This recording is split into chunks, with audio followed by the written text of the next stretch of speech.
Hello, here we are today, and we are talking about boundaries and specifically about how over explaining is not exactly setting boundaries, but is a trauma response for setting boundaries. And I have chosen this specific element, this specific feature of setting boundaries that we do many times, very often, the majority of us. Over explaining. What do I mean with over explaining? Let me give you an example. Like, for example, you meet somebody and your friends, and you decide to invite them over for a party, dinner, you name it. But then you meet them like a couple of days before the party, and when they see you, they want to tell you that they're not going to come to the party. And then they say, you know, I'm not going to make it to your party. I'm sorry, but I have to go and see my grandma. I really believe in family. Family comes first. And my grandma is 93 years old, and I don't know how much time she has left and how much time I get to enjoy her and be with her. So we're going to visit and we're going to go there and stay for the whole weekend. Whoa. You can see how all this information is coming from a place of panic, right?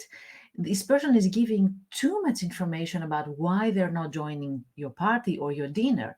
This person is not feeling calm when they're saying all that. They feel that they have to stack up all the arguments, all the evidence that it's okay if they don't come to your party. So that's why we say that over explaining is a trauma response. Why we tend to do that? Why we tend to do the over explaining? First and foremost, the idea we have about boundaries until now is a negative idea, a negative connotation around boundaries. We tend to believe that setting boundaries is being mean or being too strict, or even worse, we are punishing the other person by setting boundaries. So you didn't listen, so here it is for you.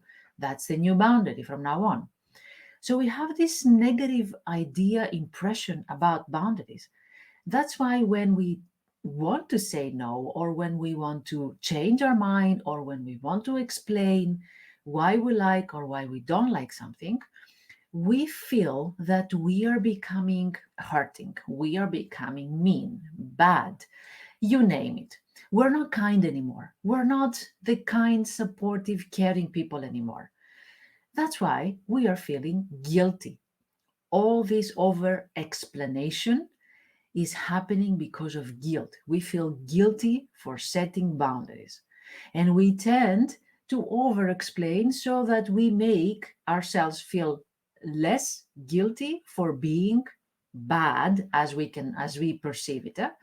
So one reason why we tend to over explain is because we are trying to protect our self-image.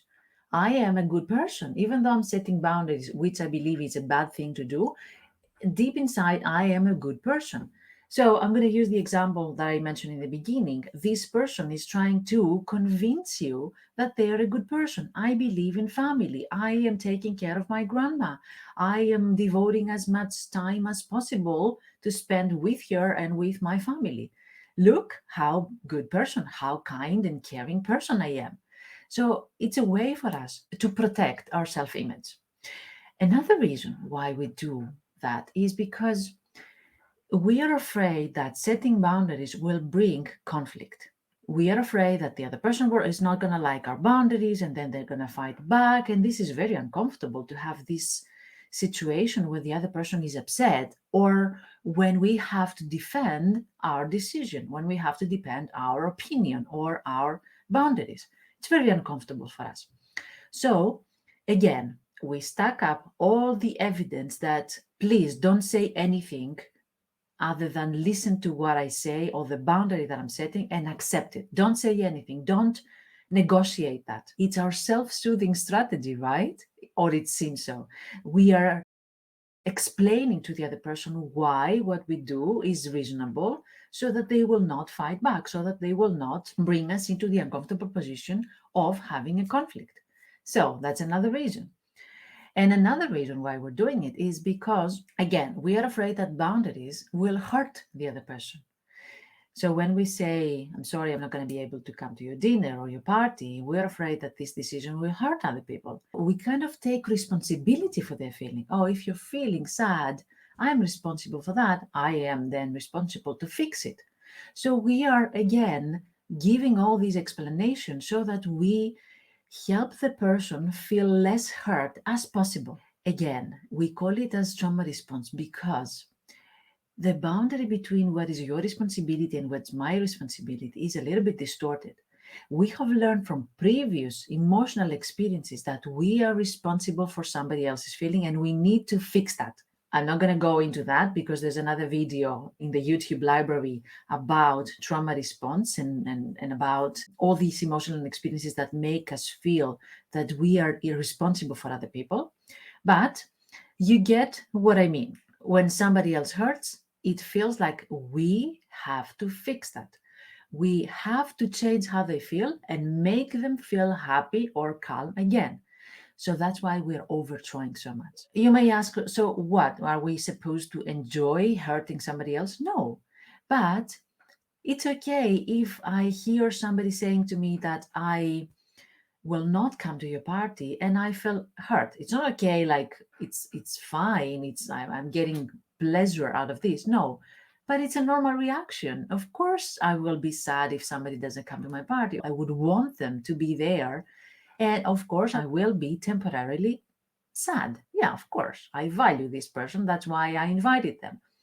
So, a person who is over explaining and over trying to not allow the other person to feel sad is a person that has learned that these emotions, negative emotions, are not part of healthy, normal human interactions and human relationships. To recap, first reason, to protect our self image, to avoid conflict, and to avoid having the other person hurt. We are doing all these, but at the end of the day, all these are connected to one important need we have as human beings: connection. I'm protecting my self image so that you think that I am a nice and caring person and you keep wanting me as your friend, as whatever, your confidant. Huh? I am avoiding conflict so that you don't leave me. I am avoiding getting you hurt so that you don't get upset with me and then eventually hang out with me less and less. All this is about connection at the end of the day and belonging. I want to belong to a group, to a relationship, and I don't want to be rejected and abandoned. So you get an idea, like the thread of setting boundaries, over explaining what are the fears and what are the real needs behind this over explaining response to boundaries. So if over explaining is not a healthy response to boundaries, then what it is a healthy response? Healthy response is explaining. Well, you can say, I'm sorry, I'm not going to be able to come to your party because I'm visiting my grandma. Full stop. That's good enough. All the rest is you trying to get rid of this guilt, right? So keeping it simple. I've also heard some posts and some, Instagram accounts saying that no is a full sentence. You don't need to explain anything else. My humble opinion is that, especially if you value somebody, no is not enough for an explanation.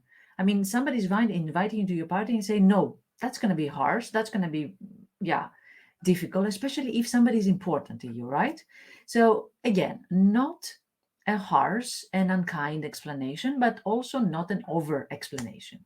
Keeping it simple and managing your feelings and your fears, your stress around setting boundaries, that's going to be what you need to do.